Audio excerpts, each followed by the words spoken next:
mga kalangga. So, may palaro ako mga ga. So, kung sinong makakahula sa aking palaro ay may premyo pag nagsahod tayo dito kay Mita, syempre. So, meron tayo ditong tambis. Ito sa amin tambis. Or water apple, tapos mangga, dragon fruit, at saka bayabas. So, malalaki po yung bayabas na yan mga ga. So, ang huhulaan nyo lang guys ay kung magkano lahat ang prutas na to sa Pilipinas. So, syempre, kung sino ang tamang makakahula, may premyo. Tapos, tignan nyo to, may salt, tsaka chili salt tayo na sausawan. Libre yan nung bumili ako ng bayabas. So, mamaya yan. So, ito ang mechanics mga ga.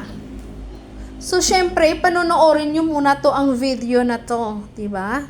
Pangalawa, magre-react lang kayo ng heart. Pangatlo, mag-comment kayo kung ano ang sagot nyo. Pang-apat, i-share nyo guys. Syempre. Pero kung walang share, walang panalo kahit na tama ang sagot mo. So, dapat sundin mo yung 4 na mechanics. Pitla. So, ayun guys, ang tamang makakahula kung magkano lahat ang prutas na to sa pera natin sa Pinas ay panalo. So, ayan guys, dragon fruit. Hindi ko alam kung ano ang kulay nito sa loob. Tapos, bayabas, syempre. At saka yun, ating iba't ibang kulay na tambis. So, ayan, may mapula-pula siya. Kagaya ng tahong ni Carla. At saka light lang to siya guys. Oh. Yan.